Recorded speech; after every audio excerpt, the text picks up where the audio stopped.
মালদা সমবায় সমিতিতে ৩০ বছর পরে ভোট হলো, তাও আবার আদালতের নির্দেশে। আর এই ভোটের রেজাল্ট বেরোতেই দেখা গেল এ একরকম উলট পুরাণ। এই মালদা সমবায় সমিতির যে ভোটের রেজাল্ট তা শুনলে যে কেউ চমকে যেতে পারে। কেন? এই ভোটের রেজাল্ট বলছে মানিকচকে কংগ্রেস তৃণমূল জোটের জয়। কংগ্রেস তৃণমূল জোট, এবং যে জোটের ফলে কংগ্রেসের হাত ধরে তৃণমূলের সংখ্যাগরিষ্ঠতা মিলল। প্রায় ৩০ বছর পর আদালতের নির্দেশে ভোট হলো মানিকচকে এই সমবায় সমিতির ভোট।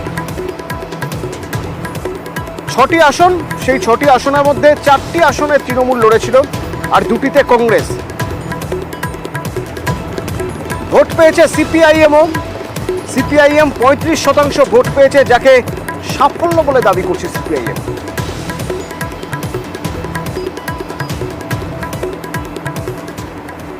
এখানে লড়াইয়েরও ব্যাপার নেই, সাবিত্রী মিত্রের এরিয়া, এখানে উন্নতারও প্রশ্ন উঠে না।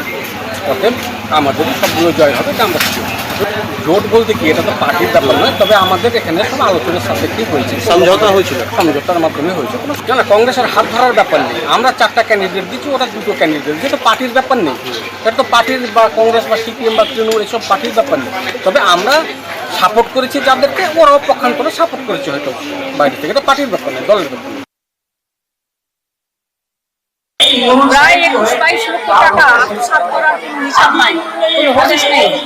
হাইকোর্টের টাকা তুলেছে, এই সবগুলো খতিয়ে দেখা হবে। মানুষকে আমি ধন্যবাদ জানাই যে এই জোটের বিরুদ্ধে আপনারা উঠে দাঁড়িয়েছেন, এবং আমরা এখানে কংগ্রেস একটা ছোট্ট জোটের মতো করে 4টে টিএমসি, 2টো কংগ্রেস দাঁড়িয়েছিল, আমরা জিতেছি। এবং আগামী দিনে আমরা মানে যাতে করে এই ব্যাংকে থেকে সমবায় ব্যাংকের মানুষ উপকৃত হয়, এবং এই যারা টাকা পয়সা লুট করেছেন বলে শুনেছি তাদের বিরুদ্ধে অ্যাকশন নেওয়া হবে।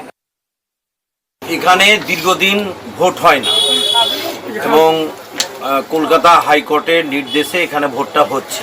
সমবায়ের ভোট, এখানে কোনো সিম্বল দিয়ে ভোট হয় না। আমরা এককভাবেই সিপিআইএম আমরা 5টা আসনের প্রার্থী দিয়েছিলাম, মানে সমবায় বাঁচাও কমিটি, সেখানে আমরা সমর্থন করেছিলাম। আমাদের যা ভোট আছে, একক লড়ে যদি 35% ভোট পাই, এবং এটা সবচেয়ে কঠিন এলাকা, এবং যখন বামফ্রন্ট সরকার ছিল তখনও আমরা 2-1বার এখানে জিতেছি। আমরা তো ভাবতেই পারিনি যে 35%-এর কাছাকাছি আমরা ভোটটা পাবো। এটা ঘড়িবাড়ি এলাকা, বসিরহাটের এই ঘড়িবাড়ির মোড়ে, সেখানে বিক্ষোভ দেখাচ্ছেন গ্রামের মানুষ। কেন বিক্ষোভ? বাড়িতে কল জল আছে, অর্থাৎ কল খুললে জল পড়ে, কিন্তু সমস্যা অন্য জায়গায়। সেই জল দুর্গন্ধময়, সেই জল এতটাই খারাপ যে হাতে পায়ে নাকি ঘা হয়ে যাচ্ছে। তাহলে বাচ্চাদের কি অবস্থা হবে ভাবুন। সরাসরি আমার সঙ্গে আমার প্রতিনিধি অনুপম রয়েছেন। অনুপম, কি অবস্থা? মানে আসলে আসলে সমস্যাটা কোথায়? মানে জল যখন আসছে সেই পাইপে কোথাও সমস্যা?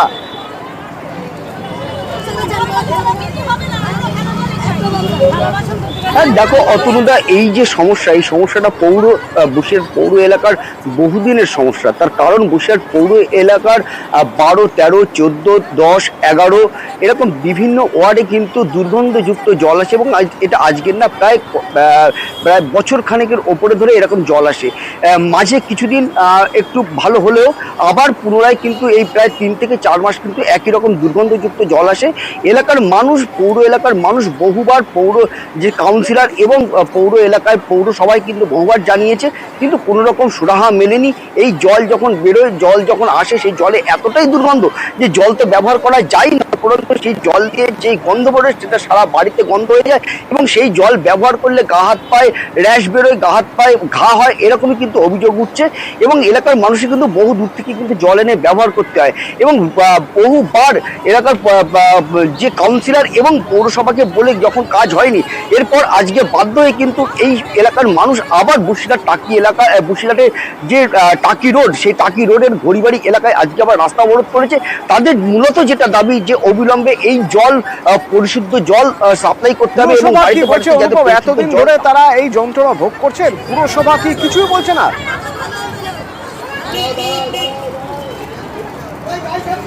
হ্যাঁ দেখো, পৌরসভার সঙ্গে আমরা যোগাযোগ করেছিলাম। পৌরসভা যেটা বলছে যে রাস্তার বিভিন্ন জায়গায় রাস্তা সংস্কারের কাজ চলছে, সেখানে যে আর্থ মুভার তারা কাজ করছে, যে কারণে বেশ কয়েক জায়গায় পাইপ লাইনে ফাটল ধরেছে, যে যার জন্যেই এই নোংরা জল এবং দুর্গন্ধযুক্ত জল বাড়িতে বাড়িতে পৌঁছাচ্ছে।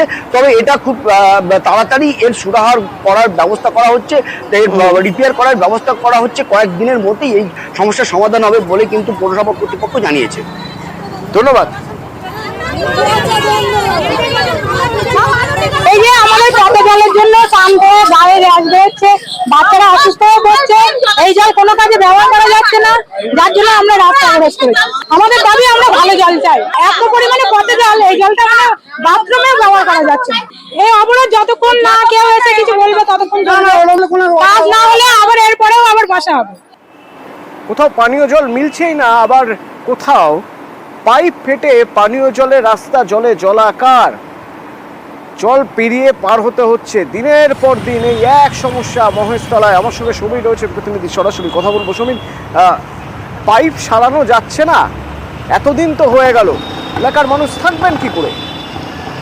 অতনুদা দেখো, এই যে মহেশতলা আকড়া স্টেশন রোডে পানীয় জলের যে পাইপ ফেটেছে, বর্ষার আগেই জলমগ্ন হয়ে গেছে রাস্তার দুধারে, এবং দীর্ঘ 1 মাস ধরে এই যে পাইপ ফেটে আছে, প্রশাসনের কোনো হুঁশ নেই। এখনো আমরা যারা ওখানকার কাউন্সিলর তাদের সঙ্গে যোগাযোগ করেছি, যোগাযোগ হয়ে ওঠেনি তারা, এবং স্থানীয়রা বারবার বলছে যে এখানে 1 মাস হয়ে গেল এখনো পর্যন্ত জল রাস্তার ওপরে পড়ে আছে। অটো চালক থেকে গাড়ি চালক এবং পথ চলতি যে মানুষরা যে আগড়া স্টেশনে যাবে পুরো জলমগ্ন হয়ে গেছে।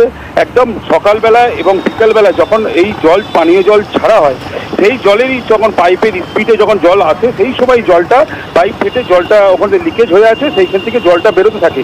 দীর্ঘক্ষণ এই জল বেরোয় এবং এলাকার লোক এর আগেও অন্য মহেশতলায় অন্য জায়গায় পানীয় জলের জন্য বিক্ষোভ দেখিয়েছে। আজকে এখানে এত পানীয় জল নষ্ট হচ্ছে যে মেয়র বারবার বলেছে পানীয় জল নষ্ট করা যাবে না, তারপরও কি করে তাহলে এই পাইপ ফেটে যাচ্ছে? তাহলে প্রশাসনের হুঁশ নেই কেন? এবং কাউন্সিলর কিংবা পৌরসভা, মহেশতলা পৌরসভা কারো কোনো দেখা নেই এখনো পর্যন্ত।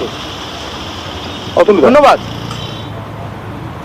পাইপের কাজ হয়েছিল, তার মধ্যে অনেক জায়গায় লিকেজ হচ্ছে, এখান থেকে জল বেরোচ্ছে, সারাচ্ছে, কিন্তু ভালোভাবে মনে হচ্ছে সারানো হচ্ছে না, পরের থেকে আবার লিকেজ হচ্ছে। আর এই লিকেজটা অনেকদিন হয়েছে, অনেকই জল বেরোচ্ছে। এরকম আকড়া রোডটা অনেক জায়গায় লিকেজ হয়েছে, জগন্নাথপাড়া, পিরেকল সব জায়গায় লিকেজ হয়েছে। এখনো তো জলমগ্ন হয়ে রয়েছে। হ্যাঁ, এখনো জল রয়েছে, সকালবেলা জলের চাপ আরও থাকে, সেই হিসাবে জল নষ্ট হচ্ছে। মেটেলি ব্লকের চালসা, দেখুন গ্রামের অবস্থা একবার, রাস্তার উপরের এই অবস্থা কেন বলুন তো? হ্যাঁ, ভারী বৃষ্টি হয়েছে, কিন্তু জল তো অনেকদিন ধরে এভাবেই দাঁড়িয়ে রয়েছে। আসল সমস্যা নিকাশি, আর সেই নিকাশির সমস্যায় মানুষ জেরবার। রকি প্রতিনিধি আমার সঙ্গে সরাসরি রয়েছে। রকি, কোথাকার ছবি?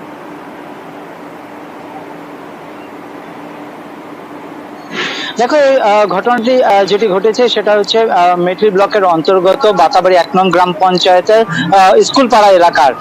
সেই এলাকায় নিকাশি নালা নেই এবং নর্দমার জল রাস্তার উপর দিয়েই বইছে।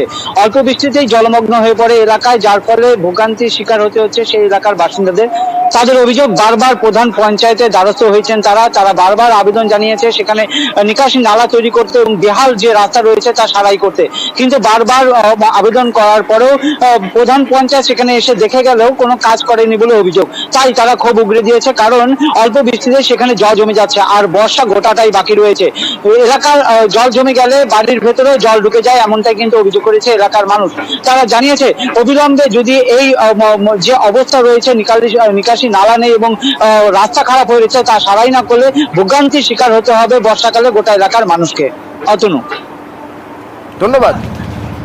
নালার কোনো রকমের ব্যবস্থা নাই, কোনো কিচ্ছু নাই। এইভাবে কতদিন আমরা বাঁচবো বলেন? আপনাদের কি চোখ নাই যে আমরা একটু দেখি, ভালোভাবে চলি? বউ বাচ্চা তো আমাদেরও আছে, একটু কষ্ট করে দাদা আমরা কি করে দিন কাটতেছি। আব্দুল পাড়া যেটা, সেখানে অনেক দিন থেকে মোটামুটি 10-15 বছর হয়ে গেছে জলের সমস্যা, বাড়ি ঘরে জল ঢুকে যাচ্ছে, কেন কি ওখানে নিকাশি কোনো ব্যবস্থাই নেই। এখন আমি সেটা আমাদের অঞ্চল অফিসে জানিয়েছি, ওনারা ব্যবস্থা না করলে তো আমি কিছু করতে পারি না। না, আমাদের এখনো পর্যন্ত আমাদের যে টেন্ডার, কাজের যে টেন্ডার সবার পাওয়া হয়ে গেছে, আমাদেরকেই শুধু দেওয়া হয় না। আমরা যে 5টা মেম্বার আছি, আমাদেরকে কোনো কাজের টেন্ডারই দেওয়া হয়নি। আমরা বারে বারে বলছি যে আমাদের অ্যাটলিস্ট রাস্তা, অ্যাটলিস্ট ড্রেন একটা করে দেওয়া উচিত, এইবার দিব, পরের বার দিব বলে বলে আমাদেরকে এড়িয়ে যাচ্ছে। এবার আপনাদের ডেবরা সুপার স্পেশালিটি হাসপাতালের ছবি দেখায়। সুপার স্পেশালিটি হাসপাতাল মানে ঝকঝকে, ঝাঁতকতকে, অত্যাধুনিক প্রযুক্তি সহ হাসপাতাল তো। কিন্তু এই হাসপাতালে গেলে যাকে নিয়ে যাচ্ছেন তিনি রয়েছেন বেডে, আর যারা সঙ্গে যাচ্ছেন তাদের দিনে দিনেই ফিরে আসতে হবে। এমার্জেন্সিতে যদি রাতে থেকেও যেতে হয় খোলা আকাশের নিচে। কেন এই অবস্থা? পোকামাকড়ের উপদ্রব, সেই সব নিয়েই থাকতে হচ্ছে। এই অবস্থা কেন? দিগ্বিজয় প্রতিনিধি আমার সঙ্গে রয়েছেন। দিগ্বিজয়,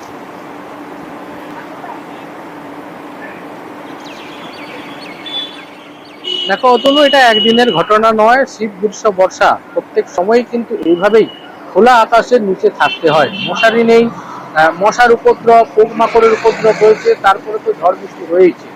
পশ্চিম মেদিনীপুর জেলার ডেবরা সুপার স্পেশালিটি হাসপাতাল অত্যন্ত উন্নত মানের হাসপাতাল, কিন্তু সেখানে রোগীদের পরিবারজনের থাকার কিন্তু সেরকম কোনো ব্যবস্থা নেই। এটা একদিন নয়, বছরের পর বছর এইভাবেই কিন্তু হয়ে আসছে।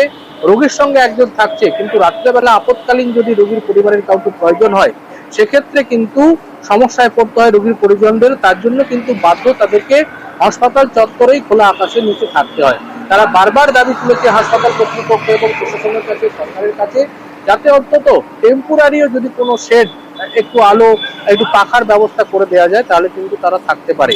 এ বিষয়ে যদিও ডেবরা রোগী কল্যাণ সমিতির চেয়ারম্যান ডক্টর হুমায়ুন কবির, অর্থাৎ ডেবরার বিধায়ক, তিনি জানিয়েছেন যে আগামী 7 দিনের মধ্যে টেন্ডার হবে এবং প্রায় 8 লক্ষ টাকা ব্যয়ে একটি সেট তৈরি করা হবে, যেখানে রোগীর পরিজনেরা থাকতে পারবে।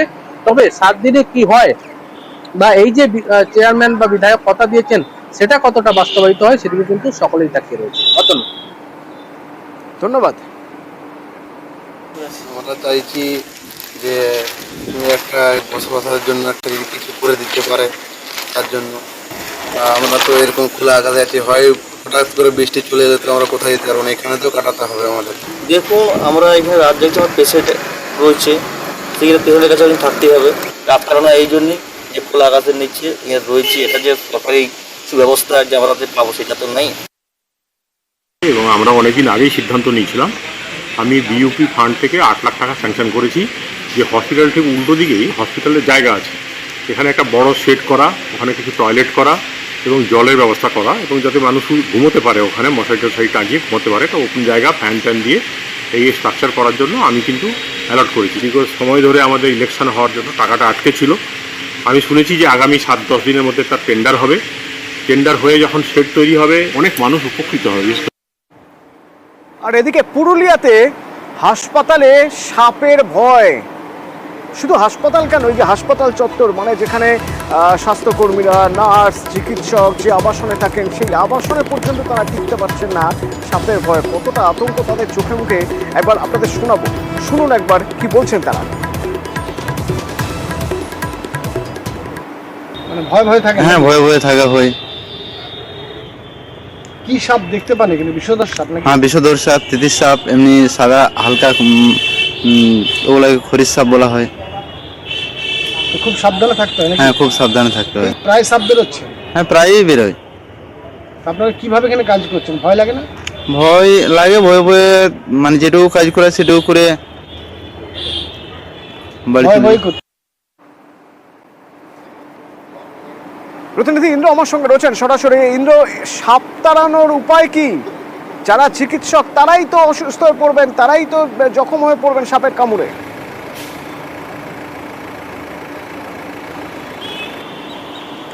দেখো অতনু, একেবারেই ঠিক। তার কারণ হচ্ছে যে সাপে কামড় দিলে যারা চিকিৎসা করবে, চিকিৎসা দেবে, যারা পরিষেবা দেবে, তারাই সাপের আতঙ্ক রয়েছে। এবং এটা জঙ্গল নয়, একেবারে পুরুলিয়া মেডিকেল কলেজ হাসপাতালের যে ইউনিট রয়েছে কটা পুরুলিয়া শহরে, সেখানেই দেখা যাচ্ছে একেবারেই হাসপাতালের পেছনে জঙ্গলের একটা জঙ্গল রয়েছে, আবর্জনা রয়েছে, পুরনো কিছু বাড়ি, ভাঙাচুরা বাড়ি, সেখানে সাপের আঁতুড়ঘর, কার্যত সাপের বাসস্থান হয়ে গেছে। আর এই সাপ ঢুকে পড়ছে স্বাস্থ্যকর্মীদের কোয়ার্টারে, স্বাস্থ্য আধিকারিকদের কোয়ার্টারে, আতঙ্কে রয়েছে এবং বিষধর সাপের সাথেই কার্যত বসবাস করতে হচ্ছে। যে কোনো দিন, যে কোনো মুহূর্তে একটি বিপদ হতে পারে, সেই আশঙ্কার কথা মাথায় রেখে ইতিমধ্যেই তারা ব্যবস্থা নিয়েছে এবং সাপ তাড়ানোর জন্য ইতিমধ্যেই বন দপ্তরের সাথে কথা বলা হয়েছে। এবং যে অবস্থা রয়েছে, একেবারে হাসপাতালের পেছনে যে আবর্জনা রয়েছে, কার্যত জঙ্গলের চেহারা নিয়েছে, সেটা যতক্ষণ না পরিষ্কার করা হচ্ছে বা একটা স্বাভাবিক ছন্দে নিয়ে আসবে বা একটা পরিষ্কার পরিচ্ছন্নতা না রাখবে, ততক্ষণ না এই সাপ, সে আতঙ্ক বা সাপের হঠাৎ করে বেরিয়ে যাওয়া, কোয়ার্টারের মধ্যে চলে আসা, এই পরিস্থিতি থেকে ফেরার কোনো পথ নেই বলা যেতে পারে। তার কারণ এই সাপের আতঙ্ক থেকে বাঁচতে হলে পরিষ্কার পরিচ্ছন্নতা রাখতে হবে, জঞ্জাল সাফ করতে হবে, সেই উদ্যোগও নিয়েছে বন দপ্তর। তবে বর্ষার আগে যদি এই পরিস্থিতি না পাল্টায় তাহলে এই উপদ্রব আরও বাড়বে, একটা বিপদ বড় হবে এবং এই বিপদ অন্য কোথাও না, জঙ্গলে না, একেবারে সদর পুরুলিয়া মেডিকেল কলেজ হাসপাতাল চত্বরে হবে। সাপের তো কোনো নির্দিষ্ট জায়গা নেই যে আমরা এখানেই থাকবো, আর এখন ঝোড় ঝাড় সাধারণ ভালো জায়গা, চারদিকেই সাপ বেরোচ্ছে। তো দুর্ভাগ্যবশত আমার কোয়ার্টারও বেরিয়েছে, তো আমরা ক্লিনিং পারপাসে বিভিন্ন মেজার নিয়েছি, দুবার পরিষ্কার করি, কিন্তু ওই ঝোড়ঝাড় হয়ে যায় এবং বিভিন্ন খোল খাদান থাকে, এইগুলোই তো সাপ থাকার মতো খুব পরিবেশ ভালো। তো সেই সমস্ত জায়গায় সাপ আছে, আমরা যতটা সম্ভব সবসময় ক্লিয়ার করে থাকার চেষ্টা করি। আর অধিকর্তা কি বলছেন একবার শোনা যাক। বিশেষ করে nursing hostel, group D quarter, আর বিশেষ করে আমাদের যে অ্যাডিশনাল মেডিকেল সুপারিনটেন্ডেন্ট আছেন ওনার কোয়ার্টার, ওই একই জায়গাতেই, ওখানে একটু ঝোপঝাড় আছে, সেই ঝোপঝাড়ে সাপের উপদ্রব প্রচুর এবং মাঝে মাঝে সেগুলো ঘরেও ঢুকে যাচ্ছে, যদিও এখনও অন্য কিছু হয়নি। তো এটার জন্য আমরা পদক্ষেপ নিয়েছি, এগুলোকে একদম সমূলে উৎপাটিত করার জন্য যে ব্যবস্থা সেটুকু নিয়েছি, সেটা কাজ শুরু হয়ে গেছে অলরেডি। আর এটাতে আমরা ফরেস্ট ডিপার্টমেন্টকেও, যেহেতু সাপ, ফরেস্ট ডিপার্টমেন্টকেও খবর দিয়ে দিয়েছি। এবার আপনাদের আমডাঙ্গার একটা খবরে নজর রাখতে বলবো।